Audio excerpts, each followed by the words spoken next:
अस्सलाम वालेकुम। आइए हम आपको अपने फार्म की सैर करवाते हैं। अस्सलाम वालेकुम। आज मैं दोस्तों को अपने हाउस के अपने शेड के बारे में मालूमात दूंगा। ये जो सामने आप बर्ड देख रहे हैं, ये सारी मैनेजमेंट की बातें करेंगे हम, इस ब्रीड की, इस नस्ल की बातें करेंगे। ये सामने जो आपको शेड नज़र आ रहा है, ये 200 फुट लंबा और 45 फुट चौड़ा शेड है। मैं इसकी अभी आपको मुकम्मल मालूमात देता हूँ। ये जो आपको नीचे खुराक के बर्तन नज़र आ रहे हैं, ये हम एक बर्तन 18 मुर्गियों के लिए रखते हैं। शुरू में जब हमारे पास चूज़ा आता है तो हम उसको शेड के आधे हिस्से में देते हैं, 0.5 स्क्वायर फुट पर बर्ड के हिसाब से उसकी जगह रखते हैं हम। फिर आस्ता आस्ता जैसे जैसे बर्ड बड़ा होता जाता है, ब्रूडिंग के बाद उसका दूसरा हफ्ता लगता है, तीसरा हफ्ता, चौथा हफ्ता, पाँचवा हफ्ता, उस हिसाब से हम उसकी जगह को खोलते जाते हैं। जगह को जैसे जैसे खोलते जाते हैं उस हिसाब से उसकी फीड भी बढ़ती जाती है। आस्ता आस्ता जो छोटे बेबी डॉल होते हैं, बेबी फीडर होते हैं, जो ट्यूब फीडर होते हैं जिसमें चूज़ा फीड खाता है, उनको उठा के हम उसकी जगह पे ये वाले बर्तन लगा देते हैं, ये जो आपको सामने नज़र आ रहे हैं। शुरू में उसकी खुराक के लिए बेबी ट्यूब और उसके पानी पीने के लिए छोटे ड्रिंकर होते हैं जिनको हम बेबी डॉल बोलते हैं, और छोटी छोटी राउंड सी शेप होती है उनकी। आस्ता आस्ता जैसे जैसे परिंदा बड़ा होता जाता है, हम उनको बाहर निकाल के उनकी जगह पे ये वाली वाटर लाइन लगाना शुरू कर देते हैं, ये वाली। और जो जो परिंदे का साइज़ बढ़ता जाता है, उसकी उम्र बढ़ती जाती है, हम इस वाटर लाइन को भी ऊपर करना शुरू कर देते हैं। वो पीछे वाली साइड पे इसके लिए वेंच लगी हुई है। और जैसे शुरू में हम जो बरादे का लेवल है, ये नीचे आप देख रहे हैं, इसका हम लेवल रखते हैं आधा इंच तक।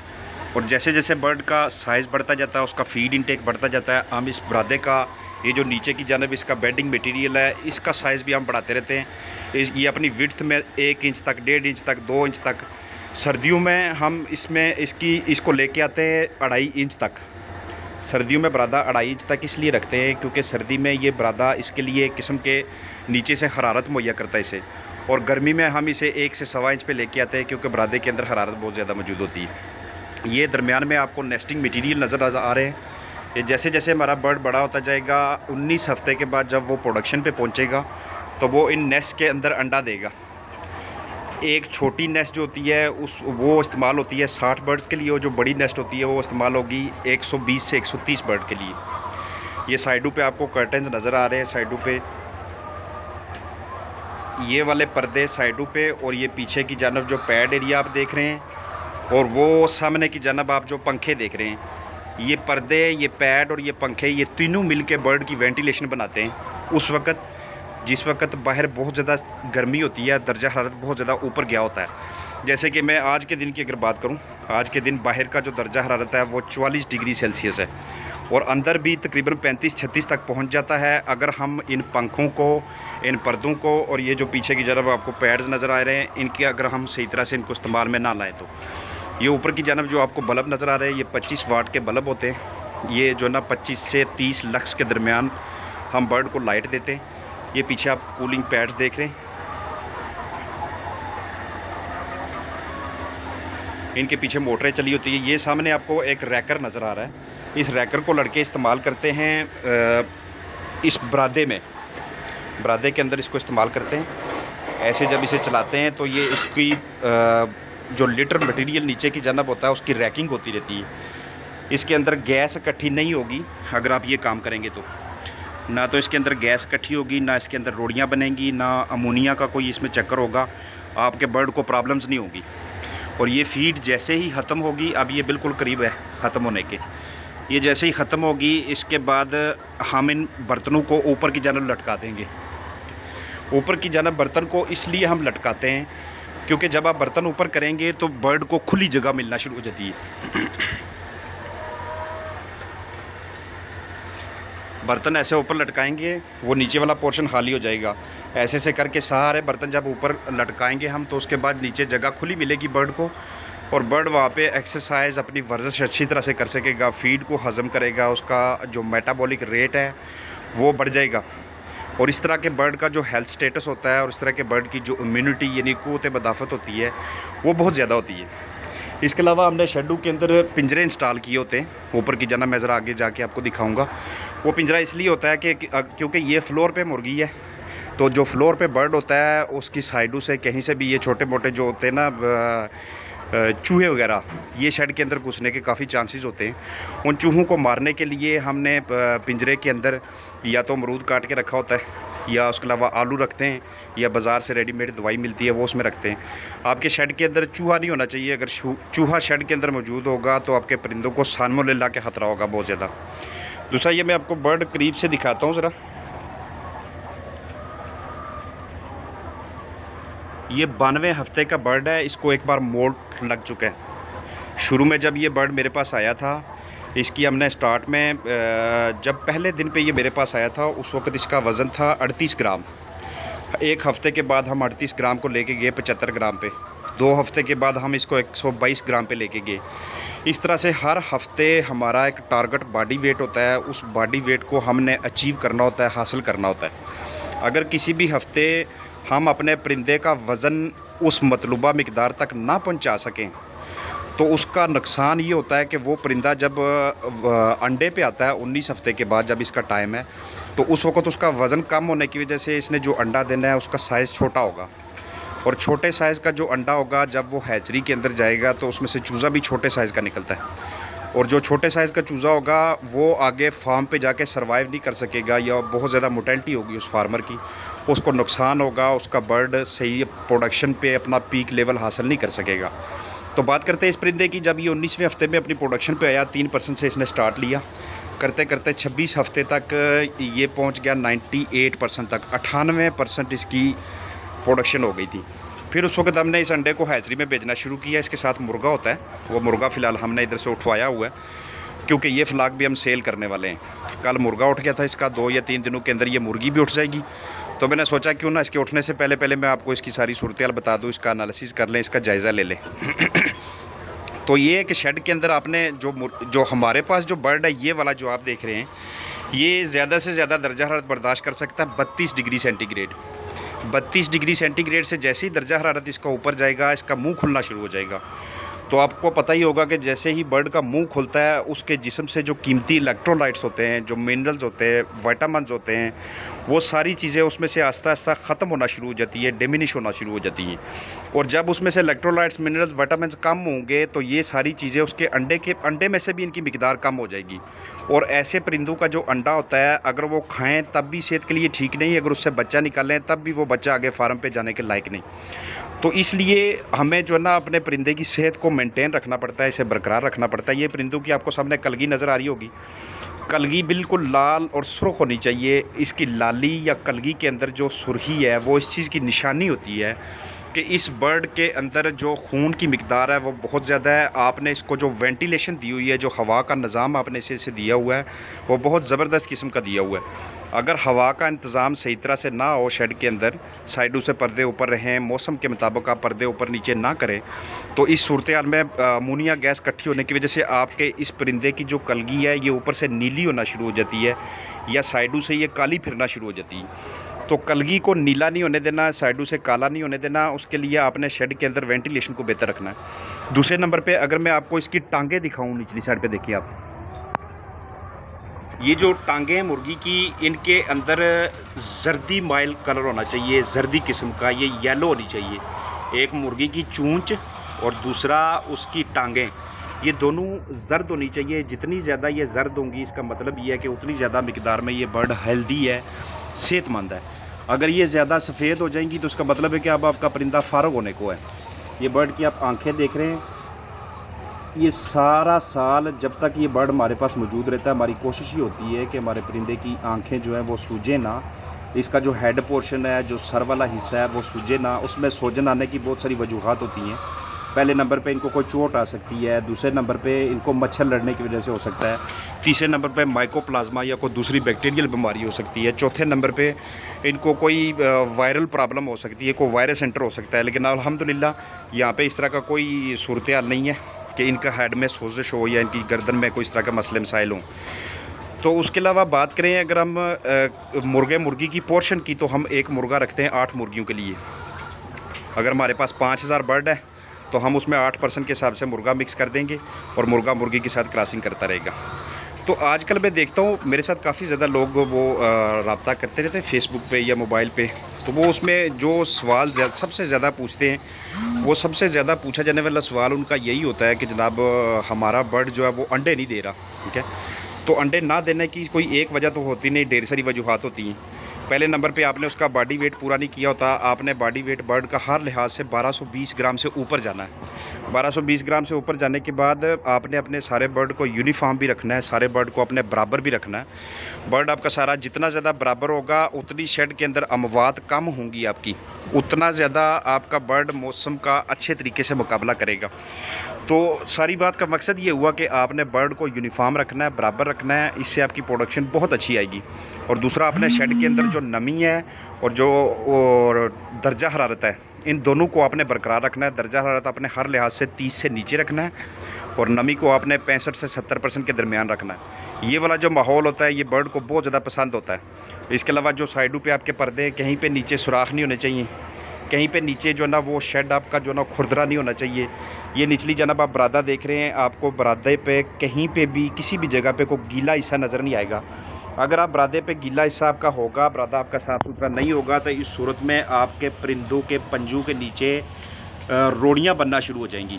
और जब वो रोड़ियाँ बनती हैं परिंदे के पंजों पे, तो वो वाला परिंदा उस तरह से अपनी ग्रोथ नहीं करता। एक तो उसकी ग्रोथ भी रुक जाती है, एक लगातार और मसलसल तनाव का आलम रहता है उसके ऊपर। वो कहते हैं कि ये कब कोई बंदा इसको मेरे ऊपर से उतारेगा।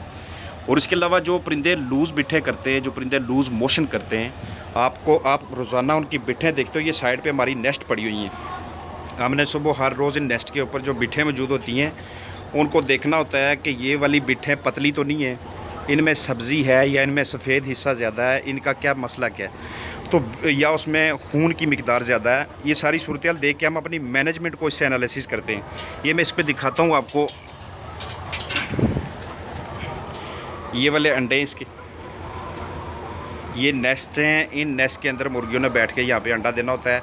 अभी इन्होंने अंडा भी दे लिया, अंडा भी हमने कलेक्ट कर लिया, फीड भी खा ली, बर्तन ऊपर होने वाले, पानी भी आलमोस्ट पी लिया। इस वक्त इनकी और मज़ीद कोई एक्टिविटी यहाँ पे बाकी बची नहीं है। ठीक है, एक्टिविटीज़ आप ज़्यादा से ज़्यादा बर्ड की सुबह के टाइम पे देखते हैं। मैंने इससे पहले भी वीडियोस बनाई थी जिसमें मैंने बताया था कि सुबह के टाइम आपने अपने फार्म के ऊपर कौन कौन से काम करने हैं जो इंतहाई ज़रूरी हैं। ठीक है, तो हमारी सुबह के टाइम पे यही रूटीन हुआ करती थी कि हम सबसे पहले उठ के हम बर्ड को एक बात मैं आपको बताता चलूँ कि इस बर्ड का या अंडे वाली कोई भी मुर्गी है उसका लाइट के साथ बहुत गहरा ताल्लुक है। शुरू में जब तक मुर्गी अंडे पे नहीं आती या अपना वज़न पूरा नहीं करती, हम उसको बिल्कुल लाइट नहीं देते, रोशनी नहीं देते। वो इसलिए नहीं देते कि अगर शुरू में परिंदे को रोशनी देंगे तो उसकी ओवरी वो बनना शुरू हो जाएगी, ओवरी डेवलप हो जाएगी और मुर्गी मैच्योर होने से पहले ही, बालग होने से पहले ही अंडा देना शुरू कर देगी। और जब वो मैच्योर होने से पहले अंडा देना शुरू कर देगी तो उस वक्त उसका बॉडी वेट नीचे रह जाएगा और अंडे का साइज़ भी छोटा होगा। इस तरह के बर्ड के अंदर प्रोलैप्स की बहुत ज़्यादा प्रॉब्लम्स आती हैं और वो खून वाला अंडा देना शुरू हो जाता है। और प्रोलैप्स वाला बर्ड आपको भी मालूम होगा कि वो परिंदा ज़्यादा देर बचता नहीं है जो बर्ड खून वाला अंडा देना शुरू कर दे। तो प्रोलैप्स की हद तक आपने उसको पहुंचने से बचाना है। आपने पहले बॉडी वेट पूरा करना है। जो लाइट दिन के टाइम होती है सिर्फ वही चलाई रखनी है आपने। लाइक आजकल की बात कर ले, सुबह 5:05 पे जनाब बाहर से रोशनी आना शुरू हो जाती है, ये 4:55 पे, और शाम को 7:10 15 पे लाइट जो ना वो बाहर की जो सन लाइट होती है, सूरज की रोशनी, वो ख़त्म होना शुरू हो जाती है। तो आपने क्या करना है कि आपने बिल्कुल मज़ीद कोई लाइट नहीं देनी। जब बर्ड अपना बॉडी वेट पूरा कर ले 1250 पौने 1300 ग्राम या आप 1400 तक अचीव कर ले, वो बहुत ज़्यादा बेहतर है। उस वक्त आपने इसकी 5-5 मिनट करके लाइट बढ़ानी है। 5 मिनट सुबह के टाइम बढ़ा लें, 5 मिनट शाम के टाइम बढ़ा लें। करते करते करते आप उस लाइट को लेके जाए। पहले अगर मिसाल के तौर पे थी 11 घंटे इसकी लाइट, अब उसको 12 घंटे पे लेके आए, फिर 13 पे, फिर 14 पे और फिर 15 घंटे। मेरे लिए 15 घंटे आइडियल लाइट है। अगर आप महसूस करें कि यार 15 घंटे के अंदर जो ना वो हमारा बर्ड बेहतर परफॉर्म नहीं कर रहा, तो आप आधा घंटा लाइट मज़ीद बढ़ा सकते हैं। लेकिन वो आपने बढ़ानी है 5-5 मिनट आगे करके। 5 मिनट सुबह आप पीछे जाएं। लाइक पहले अगर लाइट ऑन करते थे 4:40 पे, तो अगले दिन 4:35 पे ऑन करें, उससे अगले दिन 4:30 पे ऑन करें। और शाम के वक्त अगर आप 8 बजे लाइट ऑफ़ करते हैं तो इस दिन आप 8:05 पे ऑफ़ करें, अगले दिन आप 8:10 पे ऑफ़ करें। तो इसलिए इस लाइट का बहुत ज़्यादा गहरा ताल्लुक है बर्ड की मैच्योरिटी के साथ। वज़न पूरा होने से पहले पहले आपने बर्ड को लाइट नहीं देनी ज़्यादा। इसके अलावा अगर बात करें, ये बर्ड जो है जो मेरे पास है, ये 25-26वें हफ्ते में ये आ जाता है 98% प्रोडक्शन पे। इसके बाद ये 52-53 हफ्ते तक 98% पे ही रहता है। अगर आपकी मैनेजमेंट में फ़ॉल्ट ना हो तो, मैनेजमेंट में फ़ॉल्ट लाइक आपका बर्ड को पानी सही तरह से नहीं मिल सका, आपकी पानी की ये जो वाटर लाइन है इनके अंदर गंद कचरा वगैरह फंस गया था। ये जो रेगुलेटर है इनके अंदर गंद कचरा फंस गया। ये साइड पे ऊपर जो आप पाइप देख रहे हैं इनके अंदर गंद कचरा फंस गया और आपने ध्यान ना किया, बर्ड को पानी की सही मिकदार ना मिली, इस सूरत में भी प्रोडक्शन कम हो जाएगी, पहली चीज़। दूसरे नंबर पे आपने लाइट के साथ छेड़छाड़ की है। पहले आपने लाइट दी रखी है, अब आपने अचानक लाइट कम कर दी है, फिर भी आपके बर्ड की प्रोडक्शन कम हो जाएगी। तीसरे नंबर पे पहले आपका बर्ड 110 ग्राम फीड खा रहा था, आपने अचानक बेवकूफ़ी की है, आप उसको 105 ग्राम पे लेके आ गए या 100 ग्राम पे लेके आए हैं। बर्ड इतना बड़ा झटका बर्दाश्त नहीं कर सकता, चाहे वो लाइट हो, चाहे वो मौसम हो, चाहे वो फीड हो या कोई भी चीज़ हो, या शेड में से बरादे की मिकदार हो। आपने जब भी फीड बर्ड की कम करनी है, आपने आधा आधा ग्राम करके कम करनी है, और जब भी आपने फ़ीड बढ़ानी है आप उसकी आधा आधा ग्राम करके फ़ीड बढ़ाएंगे। तो ये जो फ़ीड है, लाइट है और दूसरी जो एक्टिविटीज़ है, आप किसी के साथ किसी किस्म का पंगा नहीं कर सकते। और इसके अलावा हमारे इस बर्ड की हर महीने एक रूटीन सेट है। रूटीन लाइक हर महीने की पहली तारीख को हमने इसके जिस्म से कीड़े निकालने होते हैं। कीड़े निकालने के लिए हम इसको डिवर्मर देते हैं। डिवर्मर में कोई भी अच्छा सा डिवर्मर आपके पास जो बाज़ार में अवेलेबल है वो आप इसे दे सकते हैं।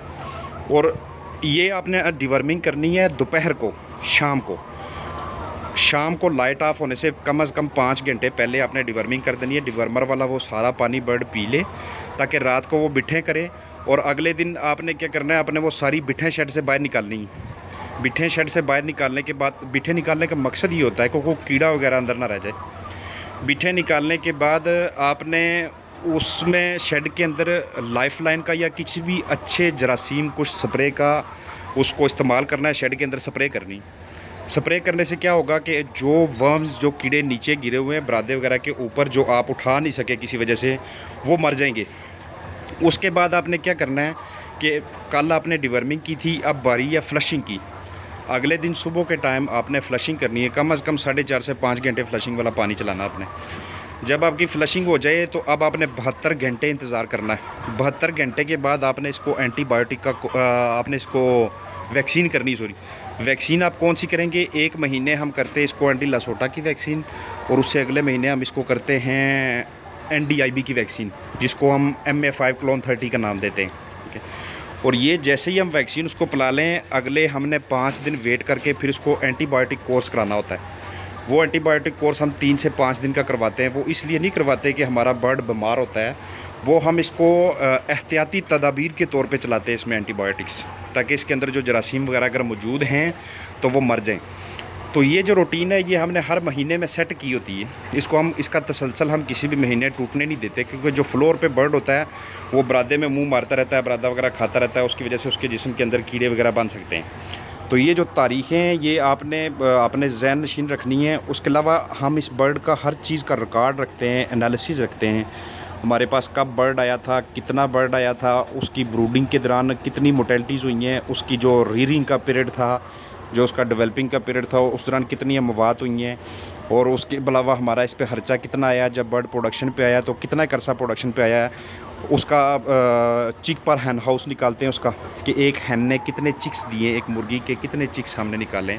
इससे हम प्रॉफिट लॉस का एनालिसिस करते हैं। ठीक है। उसके लिए हमारे पास रजिस्टर मौजूद होता है। हमने रजिस्टर के ऊपर उसकी एक एक चीज़ लिखी होती है, कौन सी मेडिसिन चली है, हमने इसका जो वैक्सीन का शेड्यूल रखा था, वैक्सीन का जो कोर्स करवाया, कौन कौन सी वैक्सीन हमने किस किस एज पे किस किस डेट पे करवाई है। शुरू में हम इसको वैक्सीन का जो सारा शेड्यूल इसको इसलिए फ़ॉलो करते हैं क्योंकि वैक्सीन का आप सबको मकसद पता ही होगा कि वैक्सीन हमारे परिंदों को बीमारियों के असर से बचाते हैं, उनमें पहले ही इम्यूनिटी पैदा करके रखते हैं, क़ुव्वत मदाफ़त पैदा करके रखते हैं। तो इसलिए वैक्सीन का अपने परिंदों में स्टार्ट में आपने बहुत अच्छा सा एक शेड्यूल, एक जामे शेड्यूल किसी वेटनरी डॉक्टर से बना लेना है। जिस फार्म पे चूज़े को शुरू से ही वैक्सीन पूरी हुई हों, उस फार्म पे फलाक के कल होने तक कभी भी किसी किस्म का कोई मसला नहीं बन सकता। ठीक है। तो ये मेरा ये मकसद था कि मैं अपने दोस्तों के साथ इसको शेयर करूं कि हमने इसकी मैनेजमेंट किस तरह से की है। अभी ढेर सारी बातें रहती हैं, ढेर सारे इसके और भी मैनेजमेंटल एस्पेक्ट्स हैं जो दोस्तों के साथ शेयर करने हैं। आज के लिए इतना ही। बहुत शुक्रिया। अल्लाह हाफ़िज़।